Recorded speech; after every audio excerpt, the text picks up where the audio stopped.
Et près d'un millier de pompiers de Gironde et d'ailleurs ont été mobilisés pour lutter contre les flammes, appuyés par 6 Canadair, 3 Dash, 2 hélicoptères bombardiers d'eau, un balai incessant pour tenter d'éteindre les flammes gigantesques. Valérie Lerouge, David Bazier et Thierry Breton. L'horizon du Médoc, complètement bouché. Des foyers multiples et des pins en feu sur plus de 10 km. C'est dans les airs que se joue aussi la guerre contre cet incendie géant. 6 Canadair, 3 avions Dash et 2 hélicoptères bombardiers d'eau enchaînent les rotations au-dessus de la forêt de Somos, en lien étroit avec les pompiers du sol. On lui fait un point de situation, parce qu'au sol, il n'a pas une vision d'ensemble comme on peut avoir de haut avec l'hélicoptère.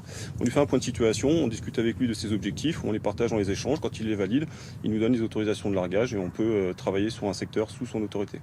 Sur le lac de Lacanau, le balai des avions est incessant pour refaire le plein d'eau. À chaque aéronef, sa mission.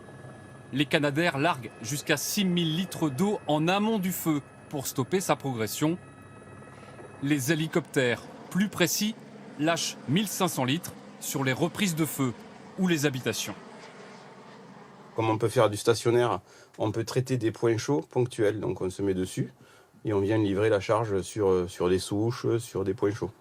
Malgré cette bataille aérienne, l'incendie continue de progresser. Démarré lundi à 15h20 près de Somos, il avait ravagé 1800 hectares hier mardi et 3700 hectares ce soir. Le feu n'est toujours pas fixé, encore attisé par un vent violent.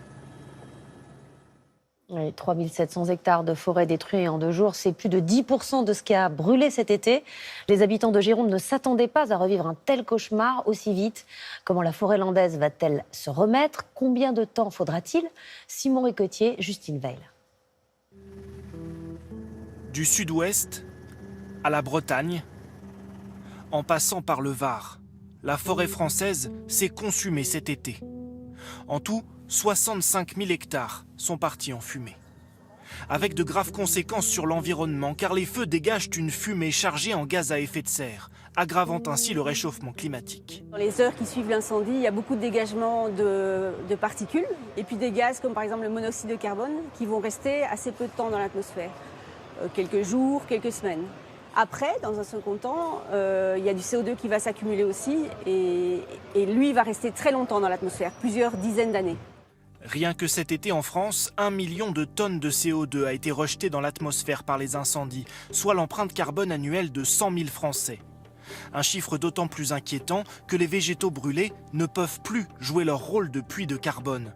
En temps normal, la forêt absorbe le CO2 et rejette des atomes d'oxygène. Selon les essences, 6 à 16 tonnes de dioxyde de carbone sont ainsi absorbées par hectare et par an. Et la forêt ne repoussera pas de sitôt. Certains des arbres emportés par les incendies étaient plusieurs fois centenaires. Il faudra désormais des dizaines d'années sans incendie pour régénérer les écosystèmes. Au bout de 10 ans, on va avoir les arbres qui vont commencer à arriver. Ensuite, au bout de 20-30 ans, vous avez une structure forestière. En 60-70 ans, les arbres arrivent à maturité. Et il faut à peu près un siècle pour retrouver toutes les interactions d'un écosystème forestier fonctionnel. Pour tenir compte du risque accru de nouveaux feux de forêt dans le futur, les spécialistes conseillent de replanter en mélangeant plusieurs essences et d'aménager des zones humides au milieu des parcelles.